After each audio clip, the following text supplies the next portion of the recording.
take home the golden gloves, you've got to put in the work, and you've got to be tough as nails. Ashley Kalis was driven to achieve. Today, Kalis is still fueled by that same hope, grit, and determination.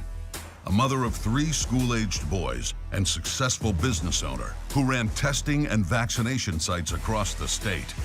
Kalis is the fighter Rhode Island needs right now because it's time for a change. Ashley Kalis for governor.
Good evening. Welcome back to the Washington Outsider Report on the Coalition Radio. For those new to the program, my name is Irina Zuckerman. I am the editor-in-chief of the Washington Outsider. With us today is Ioannis Michelatos. He is a political and national security analyst. He focuses on Southeastern Europe, risk assessment, security issues. Today we'll be discussing how the Balkans are affected by the war in Ukraine, but we are not just going to be discussing the war itself, but also related issues, the energy crisis affecting Europe, the situation between Greece and Turkey, the rising tensions, and what direction that may be taking. Thank you so much for joining us. And if you could tell our audience a little bit more about our work before we get into the substance of our discussion. Good morning, Irina. Thank you for inviting me in this discussion. This is the topic that we're going to discuss as multiple levels. So already the Ukrainian crisis and war has for sure indirect severe consequences for the Balkan region, starting from the obvious, like economic, macroeconomic negative consequences, refugee wave from Ukraine, mainly to Romania and Bulgaria, hundreds of thousands of people, possibly over 1 million.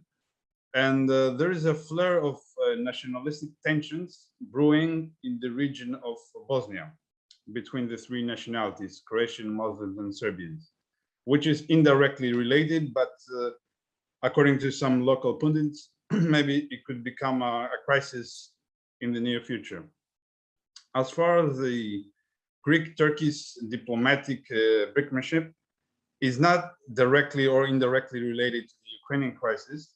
It's a long-term historical antagonism. But since both countries are in NATO, and especially Turkey is a country which is supporting both Ukraine and Russia at the same time, it's a very balancing act that Ankara is trying to pull over the past few months. There is assumption that within the context of the Ukrainian crisis, Turkey will try to push certain of its foreign policy goals against Greece, or against Cyprus. So in that sense, the Ukrainian crisis could ignite a diplomatic or even a military conflict between Greece and Turkey, although personally, I do not believe that a military conflict would be viable in the forthcoming period. Both countries are in NATO, both countries and their population do not want a war, but it's possible to have diplomatic or even military maneuvers that would ignite crisis every now and then. So this is the basic outline. So in this context, one of the interesting fields where all of these interests, or some of them at least, collide to some extent, is Kosovo and other countries nearby. We have seen some level of tensions ever since the war broke out in Ukraine. We have seen some rhetoric from the Serbian leadership in particular, and we have seen even before the war rising tensions with the increased Russian presence, but also Turkish presence becoming more prominent. The US is building a base in the nearby Albania. All of that we are seeing an increased military potential, not necessarily a potential for war, but definitely a potential for military discussions, talks, and increased presence. What is your view on this situation? How serious is it, and what can we expect? Well, I should also add regarding the Balkans, the case of Moldova, which is the buffer zone between the Balkan region and Ukraine, which is experiencing a lot of issues, especially with the Transnistria region. So this is actually a flashpoint. It's not exactly in the center of the Balkans, it's in the periphery, but it's a flashpoint that could ignite, potentially in the future. Now, in the center of the Balkans, we're talking about Bosnia, Kosovo, this area, there could be tensions, there could be paramilitary or nationalistic groups clashing with each other, but all the countries that are vying for control, they don't have the means, or I don't even think they have the intentions of igniting a conventional war. Plus, the NATO and the EU interference will be strong enough to avoid such a conflict. But it remains to be seen if there are going to be any disturbances on the civil sector, like strikes, sabotages, intense propaganda, even small-scale attacks. This is what I'm actually afraid of. I'm not hypothesizing that there's going to be any conflict in these areas, apart from civil disturbance and potentially political destabilization. But in the case of Moldova, if the battles between the Russian army and the Ukrainian army spread into the wider Odessa area, especially the auto-way that connects Odessa with Chisinau, there could be an even further refugee wave going over there. There could be potential of strikes in between all the opposing forces, plus the Transnistrian paramilitary and the Russian military who is stationed there. So this could potentially spark a military crisis in the region. And Romania, which is very strongly bonded with Moldova, and it's also a neighboring country, may interfere. So this will spread up, as a wider conflict. This is a scenario which I think has been discussed over the past few months, and it's a viable scenario. Nobody knows exactly what will happen, but it's something that has to be accounted for, I think. It's interesting that you know that, because a lot of air has been given to the discussion of a potential for a nuclear threat, whereas this scenario that you just described seems a lot more likely, a lot more realistic, in part because Russia has actually taken steps towards Moldova, and in part because it already has occupied some of the territories there to begin with, which, as we have seen in the past with Ukraine, has set a precedent of returning for more of a land grab and military presence. What I think would indicate further escalation in your opinion? I think a nuclear crisis is something that nobody normally and logically would want, because there are not going to be any winners or losers. Actually, everybody is going to lose. But a continuation of the war in Ukraine is most likely, and for the foreseeable future. Ukraine is a very big country, it's the biggest in Europe in terms of size, and also the population is quite big.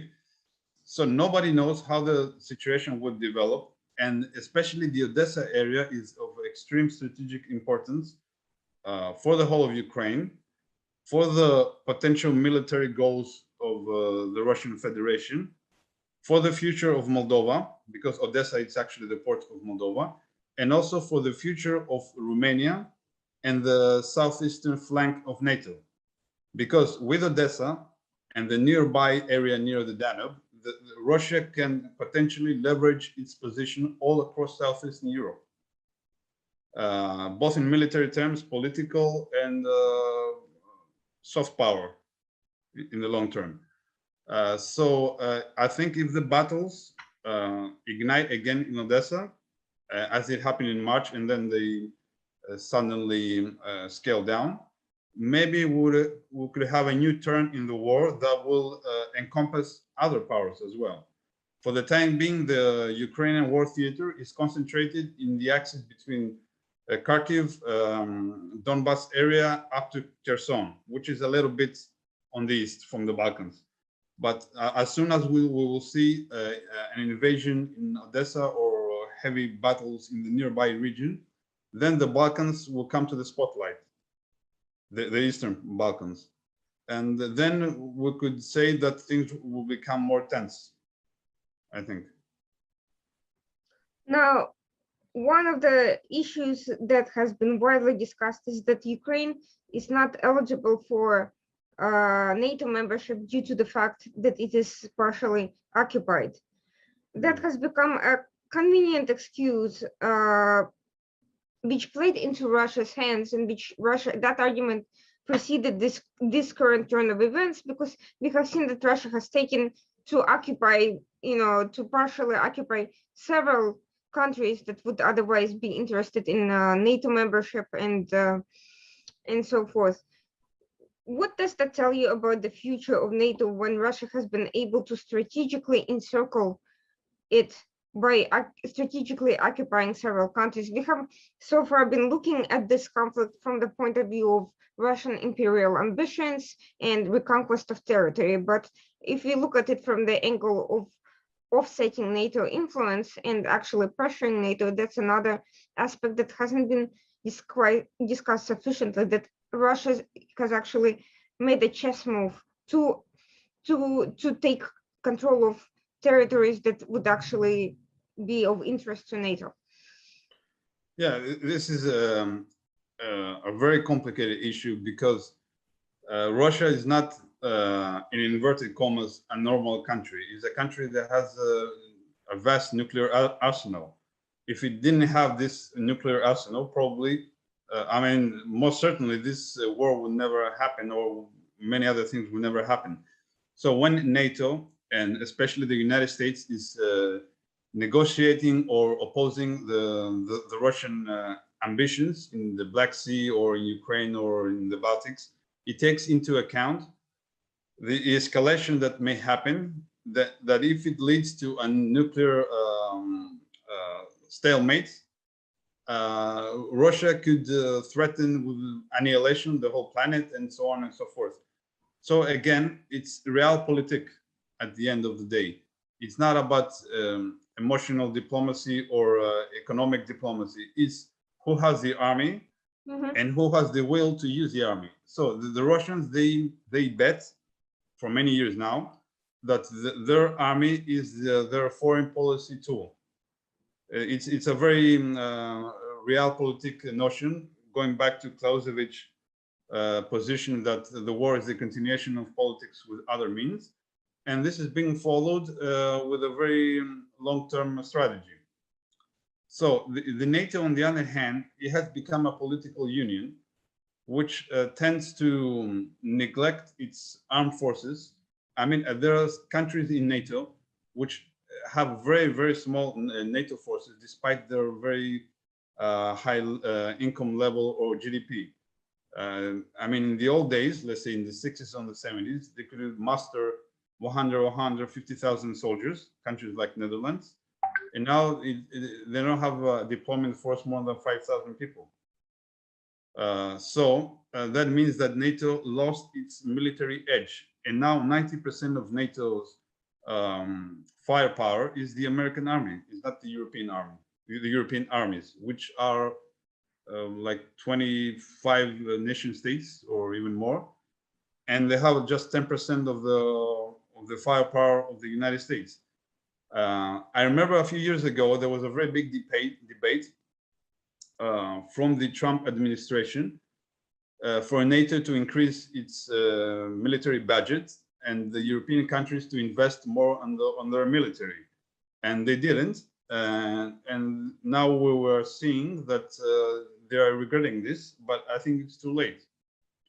You need to have a strong army if you want to have global ambitions and you want to stabilize an entire geographical area which is neighboring Russia. You cannot do this with economic power because Russia more or less produces anything it needs for its own industry and so on. So you cannot really embargo Russia. They don't have this disadvantage of being embargoed. They have been embargoed over the past 300 years dozens of times because they have their own oil, their own gas, gold, and everything. The only way to oppose Russia is through military means, through a strong military that will make them think twice of engaging in an invasion. So I think this is the key point. Another thing is, what is the ultimate aim regarding the balance of powers, not just in the Black Sea and Ukraine, but also encompassing Southeastern Europe, Turkey, Middle East, Eastern Mediterranean, because all of these geographical regions, they are interconnected in between them. So over the past 15 years, we had a lot of wars. In all cases, you had the Russians intervening, like in Libya, in Syria, indirectly or even directly in Iran. So I think there needs to be a thorough discussion how to balance these antagonistic forces in order to stabilize the region. Because let's say maybe the Ukrainian crisis will end up in a few months, let's hope so, and then a new crisis will erupt in Iran. Maybe Iran will attack Saudi Arabia, I don't know, this is, I mean, another scenario. So how to stabilize all this region, this is not something that could be done in a matter of a few months. There needs to be a very long-term plan. And I think that the politicians across the Atlantic, on both sides, they make mistakes by compartmentalizing the crisis and not understanding that everything is interconnected. And unless they get into this issue in a more thorough manner, I believe that instability will continue.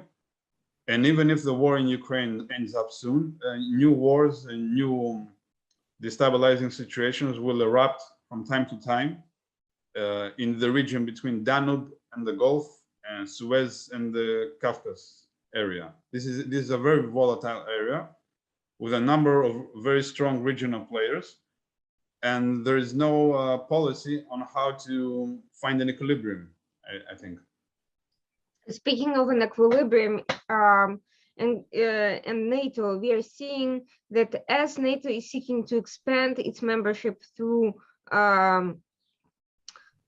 Sweden and Finland applying to join, Turkey is using various excuses to oppose that. Meanwhile, Kosovo is also seeking a chance to protect itself through a stronger relationship with the Europeans, with NATO, and so forth. Where do you think this is ultimately going to go? How are these issues going to be resolved? Some of the members of various of these alliances are opposed to some of the membership applications in light of this crisis. Yeah, for example, Turkey finds an opportunity to push its foreign policy agenda. On the other hand, I'm not completely sure if Finland and Sweden really want to join NATO, because practically they are part of NATO. The armed forces of Sweden especially, they are integrated for decades now in the NATO command, but not officially, not on paper. But they use the same kind of technology, the same dogma, the joint exercises of a very high value, intelligence exchange, and so on. So for all practical reasons, Sweden is part of NATO, and to a lesser extent also Finland, especially after the 90s. So joining or not joining will not change practically anything in military terms. Turkey now, I don't think they have this very high on their agenda. I think Turkey now is in a very difficult position because it has been betting for almost 20 years in the eventual rise of the so-called Muslim Brotherhood all over the Middle East. And with Erdogan and Istanbul and Ankara as the pinnacle of this network, and they lost this long-term foreign policy goal.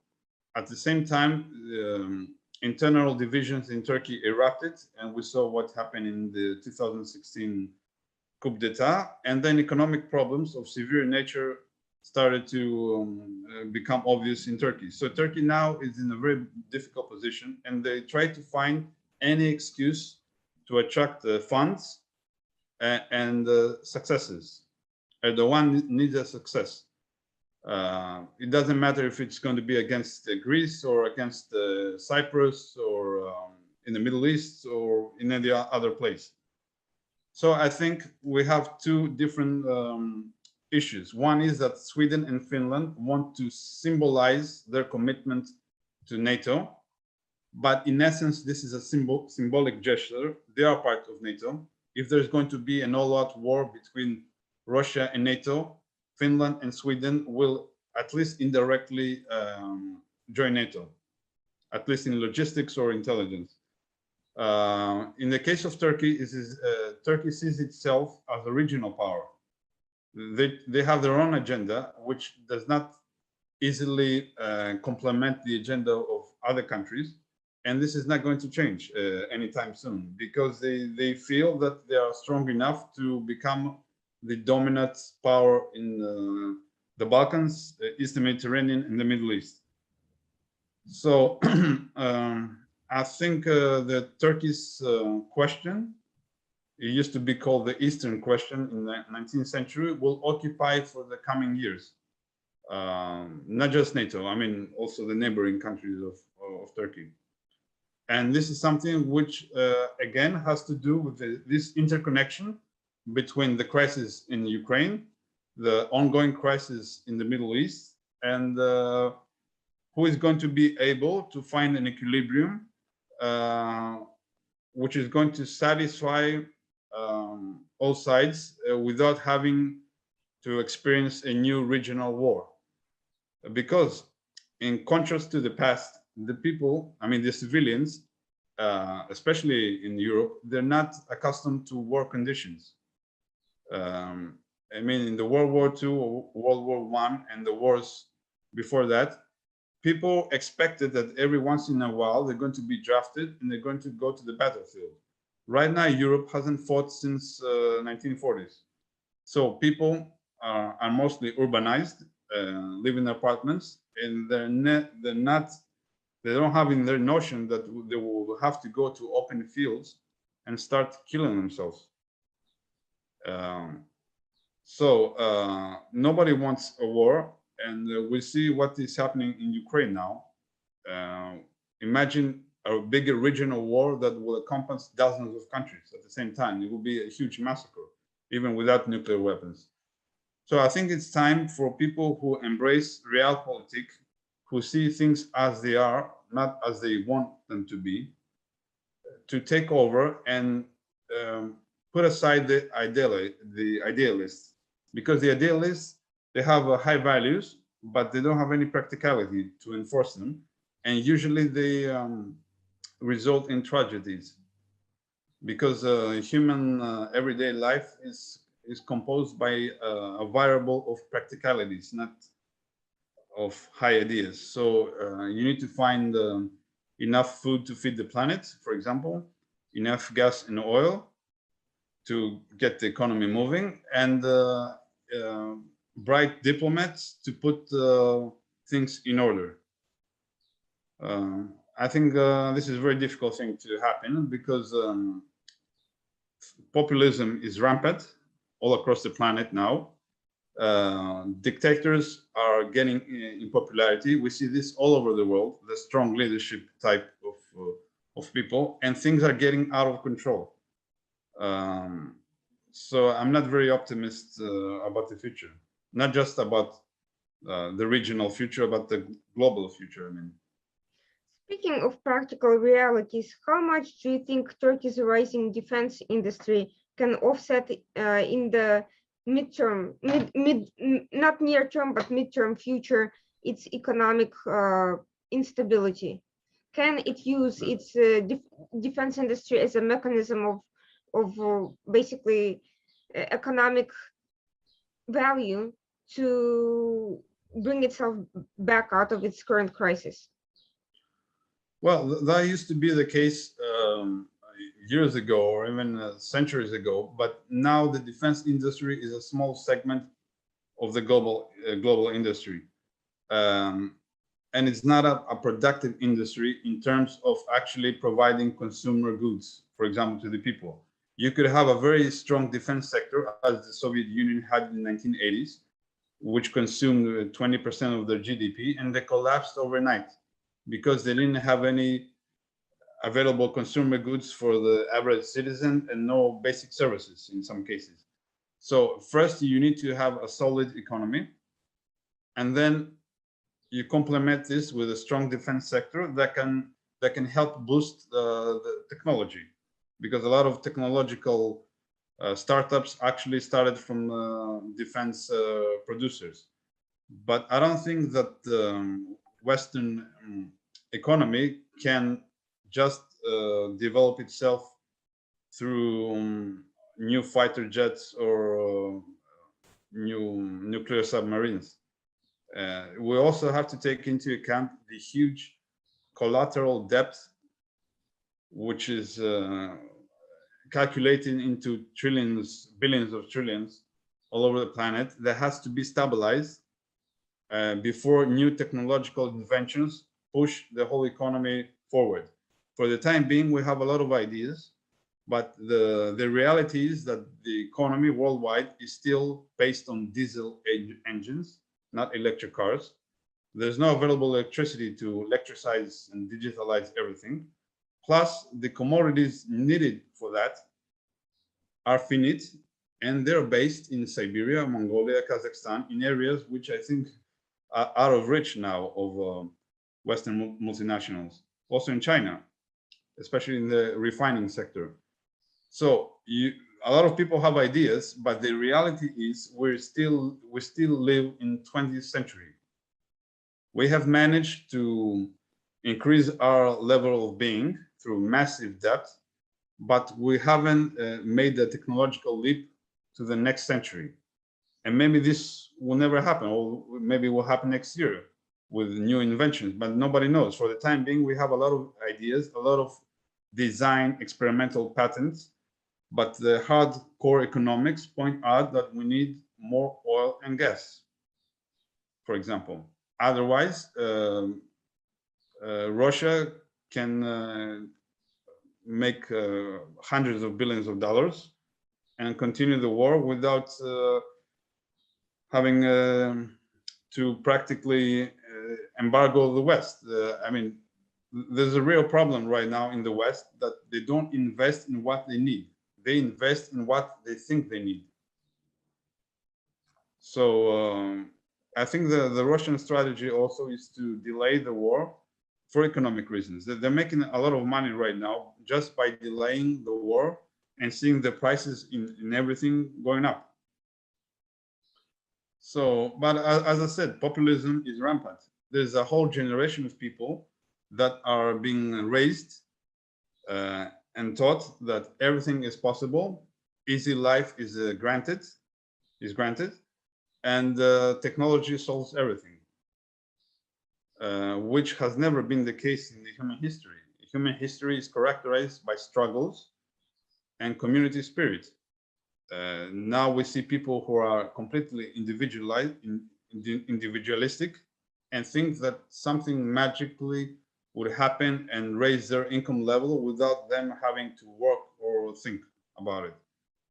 So this is the essence of populism, which is being fed by a lot of politicians, because this is the best way to gain votes. If you tell the people that you have to struggle, you have to be united and accept the realities of life, and I can help coordinate this, but I'm not a magician, then you're not going to get voted. This is what recent history has shown us. So it's best to say to people that solutions are easy and technology can solve everything, and we will all live a happily life after. But I'm afraid that history makes turns, and we're now in the turn of history where we're going to see the negative side of it. Speaking of things that we need, and speaking of energy, Turkey's search for independent access to sources of energy a couple years ago has taken it to the brink of a conflict in the Eastern Mediterranean. Now we are seeing the resurgence of aggressive rhetoric and attacks on regional leadership by Erdogan, and we have seen tensions over gas exploration with Greece. All of that seems to belie logic, because Egypt and other countries that have been active in the gas field in the region have essentially given Turkey an opportunity to join that group on normal political terms without having to go into conflict or zone. Why is Turkey rejecting normally complete integration with other countries that would give it what it is looking for, without conflict and without embarrassment? Well, this is a very interesting question, because Turkey sees this issue as a leverage to its position, not only with the regional players like Greece, Israel, Cyprus, and Egypt, but also with other energy players like Azerbaijan, Russia, and Iran, and tries to play in between all of them and extract the maximum benefit at the end of the day. For example, if there is a massive export of East Mediterranean gas by a consortium, let's say to Europe, then Iran will get out of the picture completely for the next decades, because there was a pro-Iranian lobby in Germany or in France the previous years that wanted to import Iranian gas. Azerbaijan also would lose the maximum benefits that we would get potentially from the Shah Deniz big field, plus Russia, of course. So Turkey now is trying to balance its act and extract benefits from all over the region. So it closes the eye to Israel that if you help me become a dominant force in the at least soft power projection in the Middle East, especially Palestine, yes, then maybe I will agree. And at the same time, they go to Russia and say we can stop this project that may potentially harm Gazprom exports and so on. And we want more benefits in Turkmenistan, Kazakhstan, Central Asia, and so on. So Turkey views itself as the center of the entire region. Plus, there's another thing. Egypt has its own gas needs. The population is expanding. they need a lot of energy. So Egypt most probably will get a lot of the gas for its own internal needs. Plus, Israel wants gas for its own internal needs. Also, Jordan will get gas from Israel as well. So the remaining gas, if we take into account that Turkey has a big market, the remaining gas is not so much to be exported in Europe. So with the data so far, we need more gas to be present in order to have big export capacity to Europe, because Europe consumes around 400 billion cubic meters of gas per year. And with the renewable energy, the green transition and so on, most probably this gas consumption will increase, at least for the short to midterm. And some analysts predict that Europe by 2035 will need 600 billion cubic meters. So when we're talking about massive quantities and the gas in the Eastern Mediterranean is not enough, at least with the explorations which have been made for the time being. So all players, they know the numbers, but they try to leverage themselves diplomatically. So then you have a web of leveraging diplomatic positions which obscure clarity. And then you have countries which are not directly involved, but they are the final consumers. I'm talking about the European big countries like Germany and France, which have their own agendas. For example, France promotes nuclear energy in European Union because it has the infrastructure. 75% of the electricity in France is being produced by French reactors. And the French foreign policy goal is to make Europe import its electricity from its own nuclear reactors. They don't want more gas in Europe. Mm-hmm. Germany, on the other hand, they have made in the past long-term deals with Gazprom, which are now being demolished, but they haven't revealed their plan B, if they have. So Germany is a big question because it's also the biggest consumer of gas. So until all these big players clarify their position, what they want on the long term, I think the situation in the Eastern Mediterranean gas issue will remain on a stalemate. Egypt will get the quantities they need, and the rest of the gas will stay put until the consumers sign off for long-term deals, because a business plan in the gas business needs at least 20 years ahead. Nobody's going to spend billions of dollars without having a long-term contract, either as a pipeline project or as a LNG project. Germany could potentially solve some of its issue by reopening the nuclear plants that were closed previously. Yeah, that would be the logical thing to do. But then again, you have idealism. Mm-hmm. There are politicians in Germany who are fanatic against everything that's producing energy, and they promote solar energy. Everybody knows that there's not much sun in Germany, especially in the winter, and renewable energy by wind, which is not a stable source of energy, because you could have weeks or even months without strong winds, and then how to produce energy. And Germany has a very heavy industrial sector, which needs a lot of energy on a stable manner and on a cheap and cheap, not very expensive one.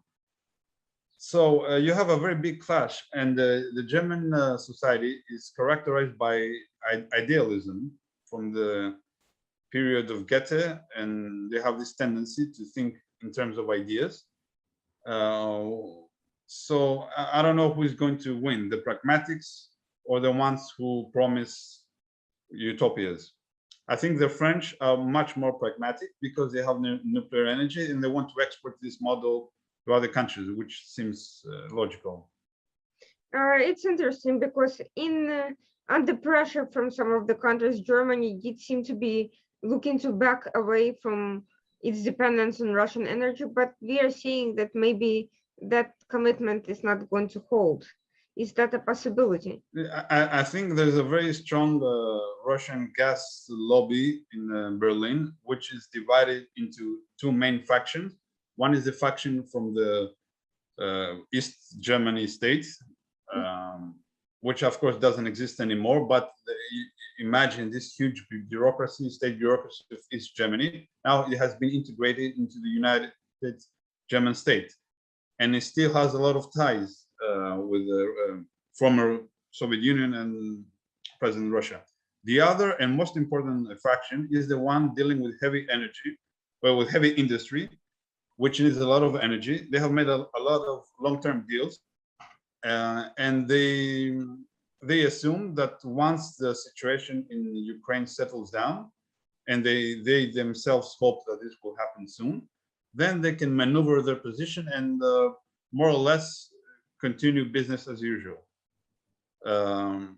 there are big companies. I don't want to name any specific ones, but very well-known industrial entities that they are almost 100% dependent on Russian gas. They have made all their long-term business plans that they're going to get a lot of gas from the Siberian fields from 1990s until 2050. So these industries are vital for the German GDP. On the other hand, the German politicians, they get their votes by people who are not versed in economics or energy. They don't really care. And they promise to them that solar energy will solve all these issues. So there is a stalemate in Germany now. Nobody has the courage to go and say that we made a mistake. We have to recalibrate all our strategy as soon as possible. And we have to do these specific steps. They all circumvent the truth by providing secondary options, which will not solve their problems. Now, unless, of course, there is a kind of a miracle, and NATO, Russia, China, as well, all these big powers find a consensus and end all of their differences and so on. But this could potentially happen after many years. And I don't think Germany has enough time to be in a position in limbo for all these years waiting what will happen.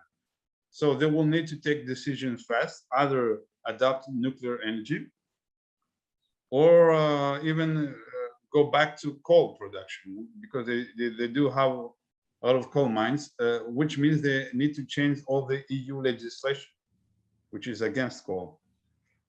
Well, coal is certainly not cleaner than nuclear, and Germany. No, it's not clean. But if you don't have electricity, you don't have electric cars as well. You don't actually have anything.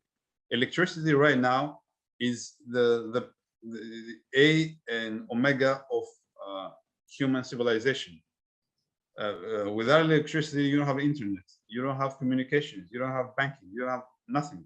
So you need to produce electricity, which has to be 24 hours a day. You cannot have a developed country that says we're going to shut down electricity, in the morning and at late hours. So spending money on electric cars seems to be as an extraordinarily wasteful and inefficient expense.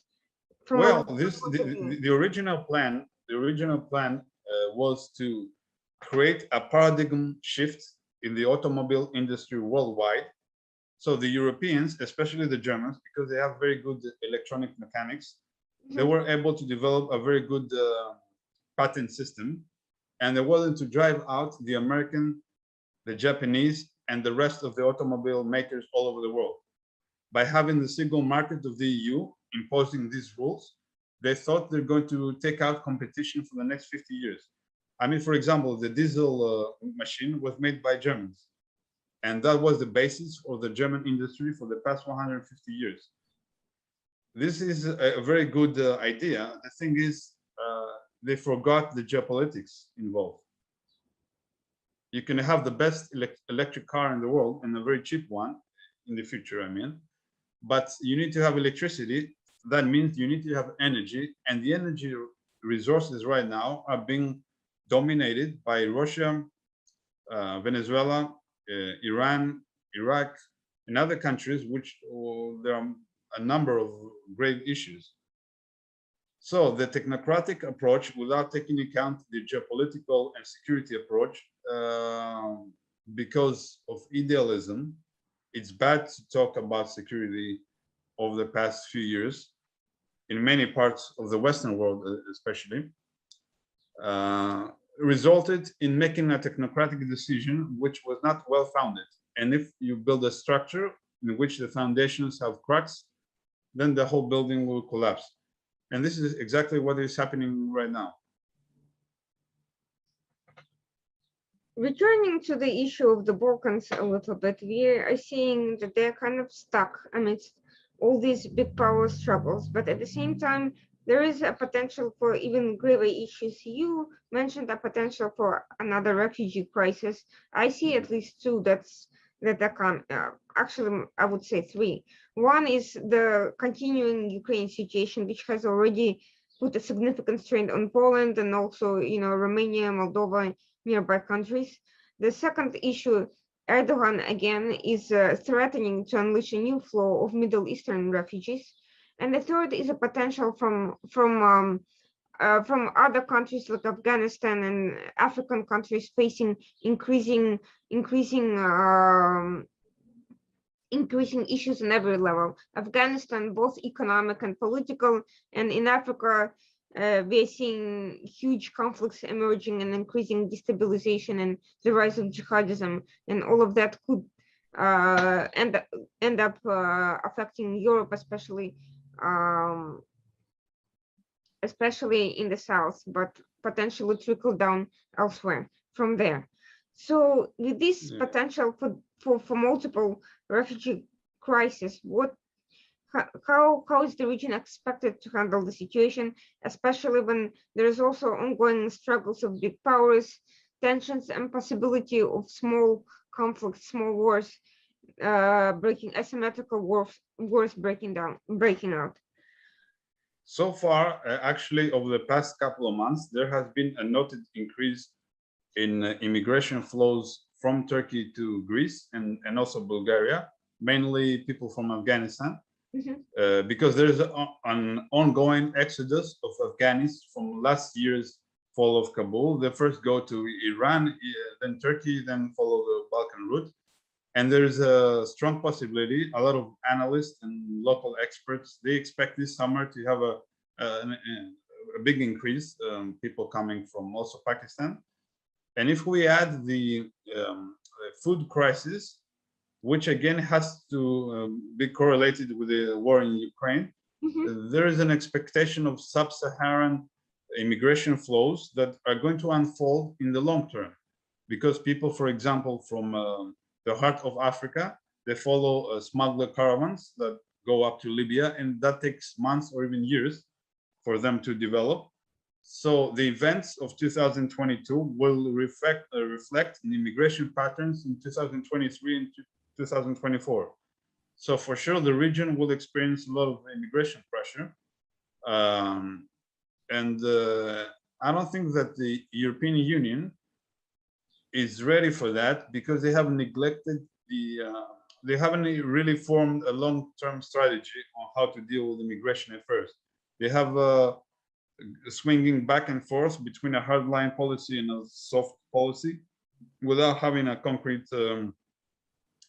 stand. Plus, individual countries, they all follow their own policies. Some countries are extremely strict and they try to divert flows to the neighboring countries. Other countries have like open border policy and so on. So I think this is a very big issue that is going to make the headlines by late summer 2022.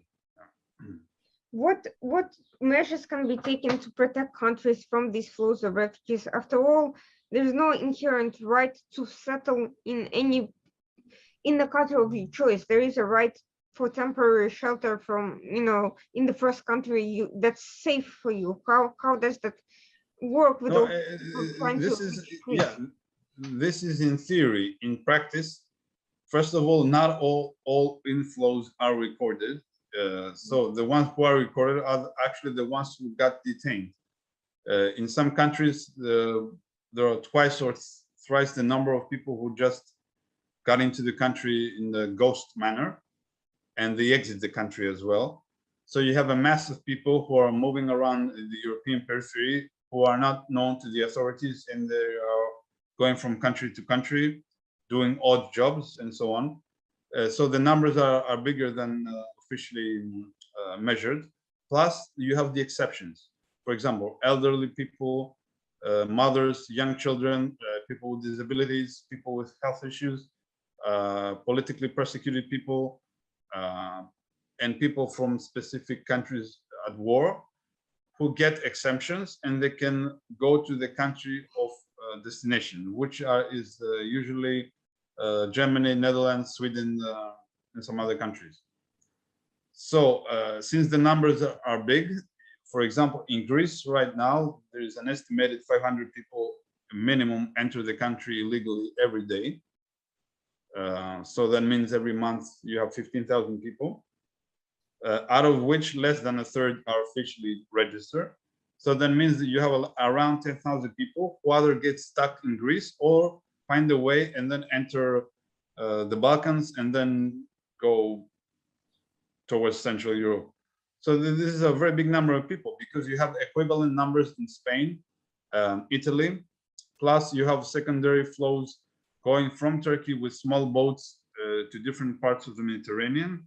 You have also people going into Bulgaria, and you have people who have more money and more connections who are able to get into Europe with touristic visas, investment visas, medical visas, and so on, using all kinds of paperwork and contacts they have. And once they reach Europe, they never go back. I mean, it's a one-way trip. And these people, they are substantial. There was a corruption case, for example, in one consulate of one Balkan country, I'm not going to name it, in India, a couple of years ago. They issued 4,000 touristic visas, knowing that these people are just going to go for a one-way trip in less than 2 months. And there are a lot of corruption issues just from the consulates all over the world. There are a lot of people every day, they embark on a plane and they legally disembark in an airport in Europe and they vanish. Plus, you even have the cases of people from East Asia, especially China, Vietnam, Cambodia, getting stuck, let's say, into containers and getting shipped to Europe or to United States. And from time to time, you can hear cases of people found in containers or died in containers and so on. Then you have also the Eastern route. The Eastern route is Central Asia, Russia, Belarus, towards Poland or the Baltic states. And before the war, going into Ukraine and then dispersing Poland, Slovakia, Hungary, Romania. So Europe actually, I think, has more than 3,000 people entering its EU territories per day as we speak, more or less. So a combination of these migrants, the food shortage crisis, the energy crisis, and the other economic and security costs of the current conflicts and tensions, what do you expect? What kind of impact do you expect it to have economically?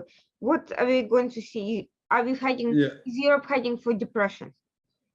For the time being, the European countries, I mean the European Union countries, they are resorting more and more in increase of taxation, usually indirect taxation.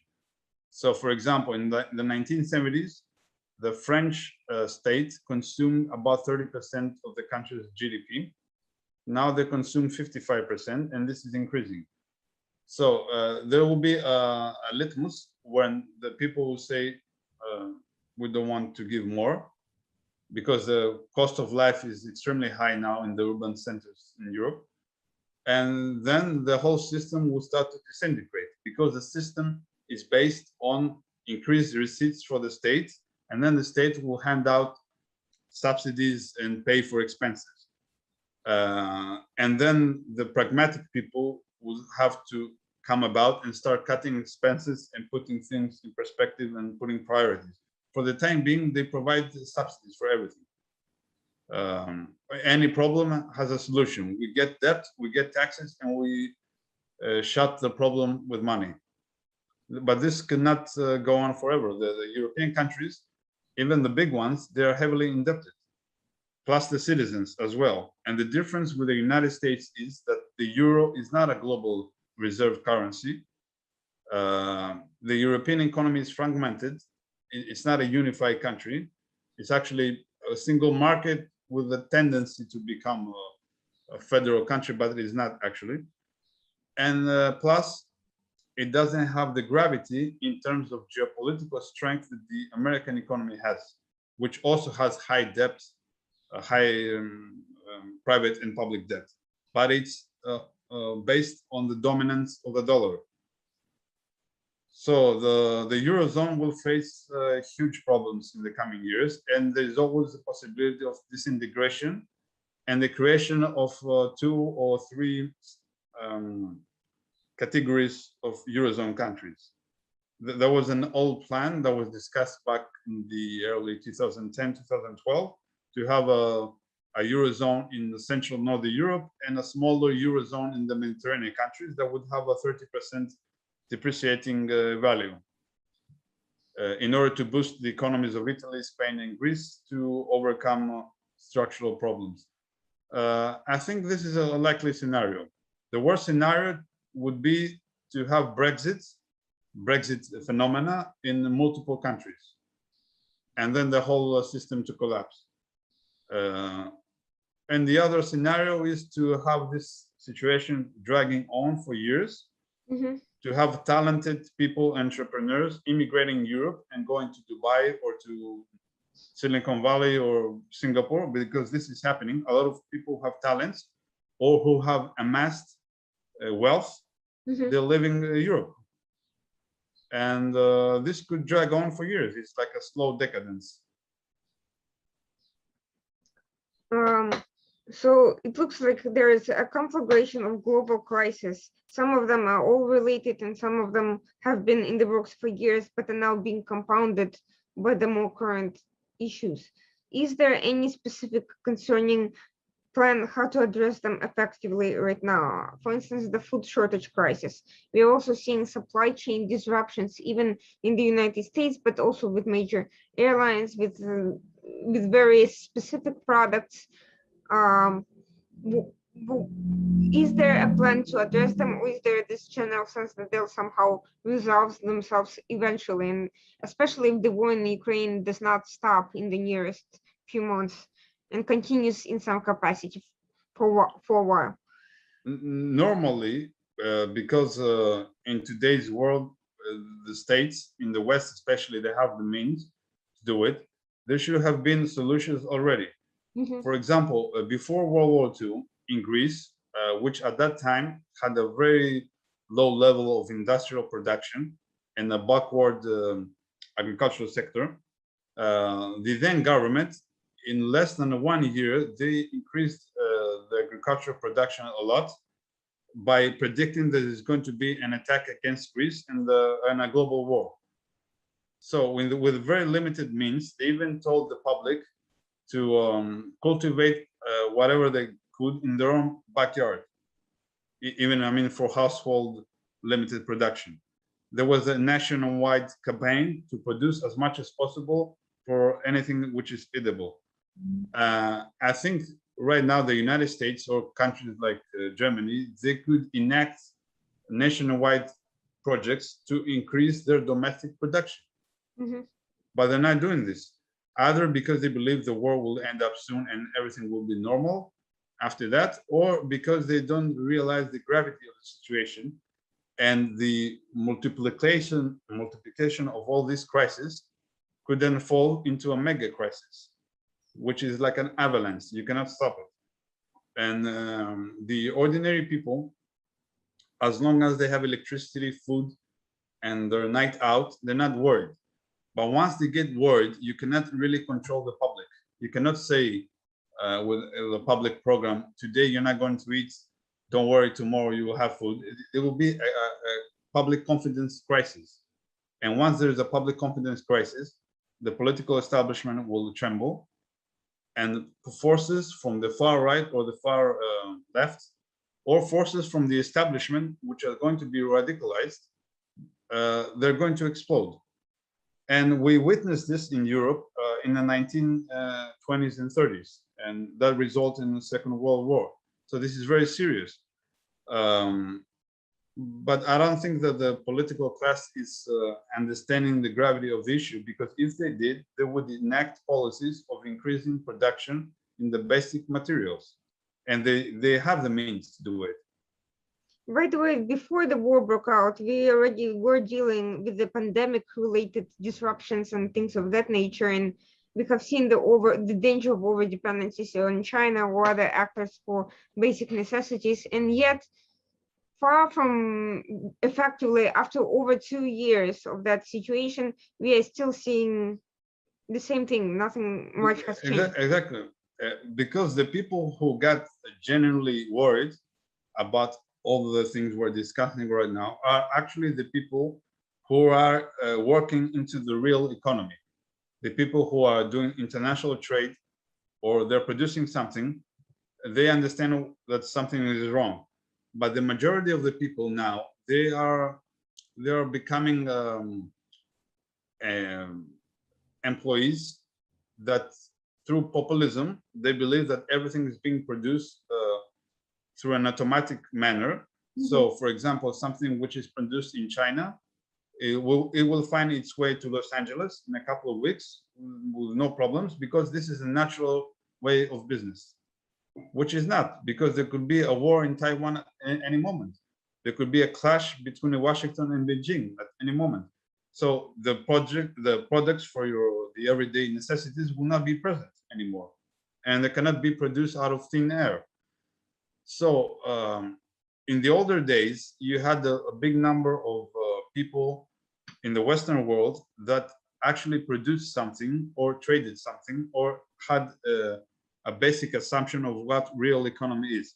But nowadays, this number of people is going down, and the greater number of people are people who are not educated of how actually the trade flows in international production is being formed.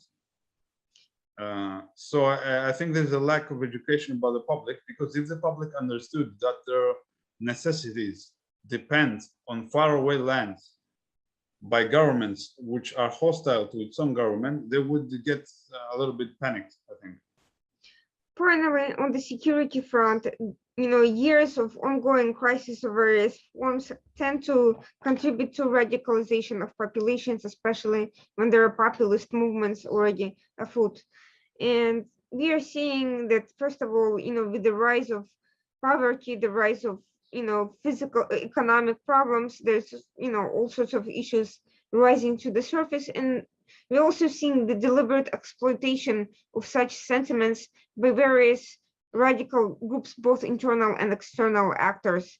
That's how there is a potential for the breakout of tensions over Kosovo and Bosnia, but we are also seeing the potential for Erdogan to encourage, not to engage in a direct war with Greece or anything like that, but to encourage jihadists and Islamists and people of that sort to disperse themselves all over Europe and essentially contribute to the sort of problems we have seen within the last few years. How is there a plan to tackle these ideological concerns that are arising as a result of political and economic instability?